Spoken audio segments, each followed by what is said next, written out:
सुप्रभात मंडळी. मी नीलिमा पटवर्धन आणि आपण सध्या वाचत आहोत आमच्या अलास्का क्रूज टूरचं जे प्रवास वर्णन मी लिहिलं आहे ते. तर आजचा तिसरा भाग मी सुरू करते. काल आपण बघितलं की आम्ही व्हँक्युअरला पोचलो आणि तिथून जी आमची क्रूज निघणार होती त्या क्रूज स्टेशनवरती पण येऊन पोचलो होतो. आणि आता इथे आम्हाला रजिस्ट्रेशन करायचं होतं. इथे सगळ्यांना रजिस्ट्रेशन करायचं असतं.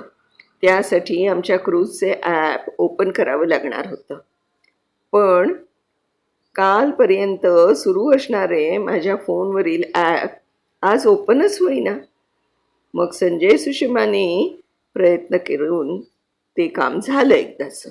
मी हुश्य केलं. पण आता आमच्याबरोबर असलेले संजयचे मित्र श्री अनंत मराठे यांच्याही फोनवरील ॲपचा असाच प्रॉब्लेम झाला. खरं तर श्री मराठे यांच्या पण खूप परदेशवाऱ्या झाल्या आहेत. म्हणजे मी नवीन म्हणून माझा काही गोंधळ झाला हा मनातील गिल्ट गेला. श्री मराठे यांच्या फोनवरील ॲपचा पण प्रॉब्लेम झाला होता. मग तोही सॉल्व झाला. मग आमचे सगळ्यांची ज्या बॅग्स होत्या त्या आम्ही नीट टॅग्स लावून क्रूजच्या कार्गोला सुपूर्द केल्या. तर इथे आणखीन एक विशेष सांगायचं म्हणजे आम्ही ज्या कंपनीच्या क्रूजने प्रिन्सेस म्हणजे क्रूज हे त्याचं नाव आहे त्या क्रूजचं, त्या प्रिन्सेस क्रूजने जाणार होतो त्यांनी ट्रीपचे पैसे भरल्यानंतर डिटेल्ड इन्फॉर्मेशन मेल केली होती. त्याचं एक ॲप डाउनलोड करून त्यावरूनच सगळ्या पेमेंट्स करायचे होते आम्हाला. तर सगळा प्रोग्रॅम आम्हाला कळवला होता आणि एकदा सर्व पेमेंट झालं की पुढचे 10 दिवस कसलाही खर्च करायला लागणार नव्हता आम्हाला. तर ते जे ॲप होतं ते आमचं ओपन होत नव्हतं आणि त्याच्यामुळे हे सगळा थोडासा म्हणजे गोंधळ झाला होता. पण आता ते सगळं झालं. आमच्या बॅग्स आम्ही त्या क्रूजच्या कार्गोमध्ये सुपूर्द केल्या. त्या आता आम्हाला आमच्या रूमवर मिळणार होत्या. मग आमचे पासपोर्ट चेकिंग केलं, इमिग्रेशन झालं, सगळी व्यवस्था अगदी चोख होती. आम्हाला रूम नंबरप्रमाणे एक बिल्ला दिला गेला ज्याला येथे मेडेलिन असं म्हटलं जातं. त्यावर आमची सगळी माहिती डिजिटल फॉर्ममध्ये सेव्ह केलेली होती.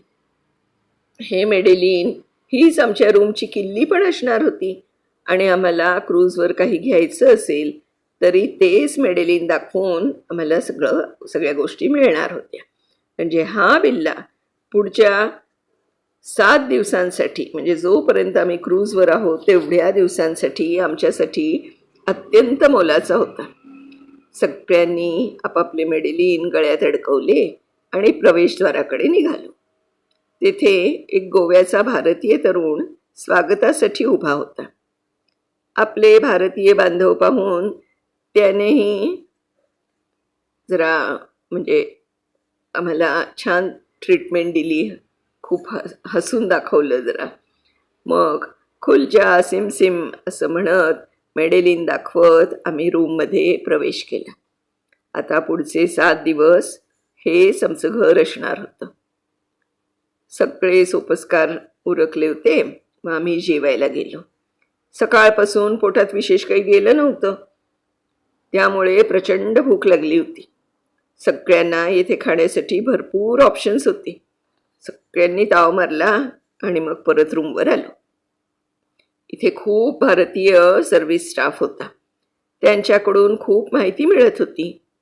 आम्हाला फार बरं वाटलं होतं. त्यामुळे जरा आडवं होतो तोच आमच्या ग्रुपमधील साधना त्यांचा फोन आला की क्रूज सुरू होत आहे ते बघायला डेकवर या म्हणून.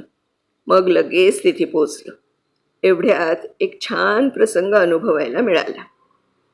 आमच्या क्रूजच्या समोर एक प्रचंड मोठा ब्रिज आला होता आणि त्या खालून ही महाकाय 18 मजली शिप कशी जाणार असं वाटत असतानाच अगदी सहजपणे ती खालून सरपटत गेली की डेकवरून असं वाटत होतं की ब्रिजला आपटणार बहुतेक आता.